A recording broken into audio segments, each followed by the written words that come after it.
নমস্কাৰ আপোনালোক সকলোকে মই মোৰ ইউটিউব চেনেল নলিনীকান্ত ডেকালৈ স্বাগতম জনাইছো।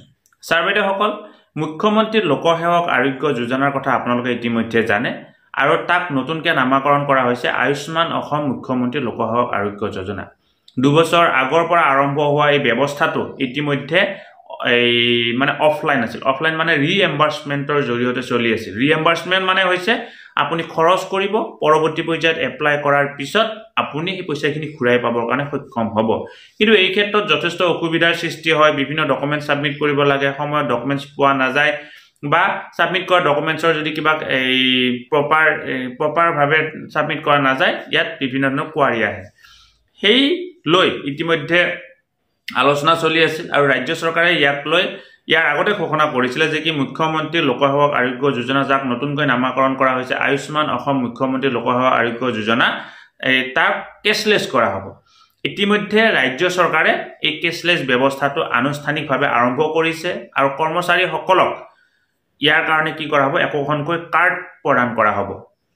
অৰ্থাৎ আপুনি যদি এই অসম চৰকাৰৰ এজন ৰেগুলাৰ কৰ্মচাৰী, এই ব্যৱস্থাটো যদি অসম চৰকাৰৰ নিয়মীয়া কৰ্মচাৰীসকলেহে পাবৰ কাৰণে সক্ষম হয়, আপুনি যদি অসম চৰকাৰৰ এগৰাকী নিয়মীয়া কৰ্মচাৰী আৰু আপুনি যদি ইতিমধ্যে মুখ্যমন্ত্ৰী লোকসেৱক আৰোগ্য যোজনাত আপুনি পঞ্জীয়ন কৰিছে, কিবা কাৰণত কি হয়, মোৰ যদি বেলেগ মেডিকেল ইন্সুৰেন্স কৰি থোৱা আছে, মই তাৰ পৰা মোৰ নামটো উইথড্ৰ কৰিবও পাৰোঁ।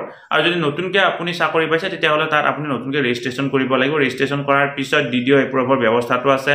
ডিডিঅ এপ্ৰুভৰ পিছত ডিচি অফিচত এটা এপ্ৰুভ হ'ব বা ষ্টেটত ডিষ্ট্ৰিক্টত এপ্ৰুভ হ'ব। তাৰপিছত যেতিয়া ষ্টেটত এপ্ৰুভ হ'ব তেতিয়াহে আপোনাৰ প্ৰফাইলটো সম্পূৰ্ণৰূপে এক্টিভ হ'বগৈ। গতিকে মুখ্যমন্ত্ৰী লোকসেৱক আৰোগ্য যোজনা অৰ্থাৎ আয়ুষ্মান অসম মুখ্যমন্ত্ৰী লোকসেৱক আৰোগ্য যোজনাৰ ব্যৱস্থাটো এতিয়া কেছলেছ হ'বৰ কাৰণে গৈ আছে। অলৰেডি ইতিমধ্যে আনুষ্ঠানিকভাৱে এই ব্যৱস্থাটো আৰম্ভ হৈ গ'ল আৰু প্ৰায় ভালেকেইখন হস্পিটেলৰ নাম ইতিমধ্যে ৰাজ্য চৰকাৰৰ তৰফৰ পৰা ঘোষণা কৰা হৈছে। বৰ্তমান সেইকেইখন হস্পিটেলত গ'লে এই ব্যৱস্থাটো সম্পূৰ্ণৰূপে কেছলেছ হ'ব। তাৰ পৰৱৰ্তী পৰ্যায়ত নিশ্চয় নতুন নতুন হস্পিটেল সংযোগ কৰি গৈ থাকিব আৰু এই ব্যৱস্থাটো প্ৰতিখন হস্পিটেলতে আমি পাবৰ কাৰণে সক্ষম হ'ম।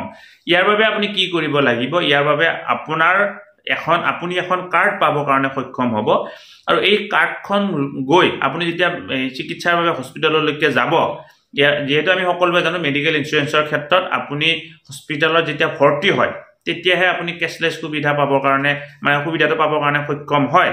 আৰু এনেকুৱা বিভিন্ন ধৰণৰ মেডিকেল ইন্সুৰেন্স আছে য'ত নেকি অপিডিও আছে। গতিকে এই আয়ুষ্মান অসম মুখ্যমন্ত্ৰী লোকসেৱক আৰোগ্য যোজনাত অকল অপিডিটোৱে সামৰি ল'ব নে ভৰ্তি হ'লেহে সামৰি ল'ব, সেইটো পৰৱৰ্তী পৰ্যায়ৰ ভিতৰত আপোনালোকক ডিটেইলছ ক'বৰ কাৰণে চেষ্টা কৰিম। কিন্তু আপুনি এখন কাৰ্ড পাব, সেই কাৰ্ডখন লৈ যেতিয়া নিৰ্দিষ্ট হস্পিটেলখনত যাব, চিকিৎসা কৰিবৰ কাৰণে যাব, সেই কাৰ্ডখনৰ পৰা আপোনাৰ নিৰ্দিষ্ট পৰিমাণৰ যিখিনি টকা খৰচ হৈছে সেই পইচাখিনি কাৰ্ড খাব।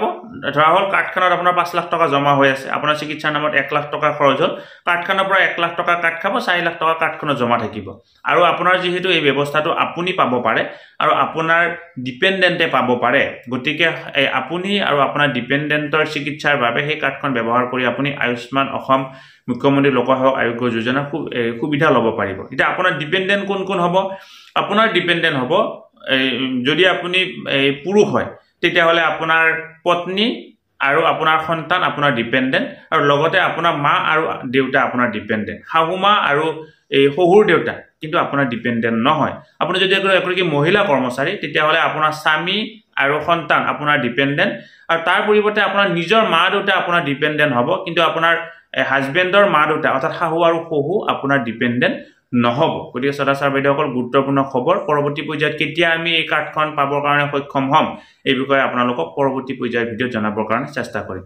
ধন্যবাদ। ছাৰ বাইদেউসকল, নলিনীকান্ত ডেকা নামৰ ইউটিউব চেনেলটো হৈছে এটি শিক্ষামূলক ইউটিউব চেনেল। এই চেনেলটোৰ জৰিয়তে আমি শিক্ষক, ছাত্ৰ ছাত্ৰী, অভিভাৱক আৰু বিদ্যালয়ৰ কাৰণে উপযোগী কিছু ভিডিঅ' প্ৰস্তুত কৰিবৰ কাৰণে চেষ্টা কৰোঁ। আপুনি যদি আজি পোনপ্ৰথমবাৰৰ কাৰণে এই চেনেলটো চাইছে, অনুগ্ৰহ কৰি চেনেলটো ছাবস্ক্ৰাইব কৰিব আৰু অল নটিফিকেশ্যন প্ৰেছ কৰি থ'ব।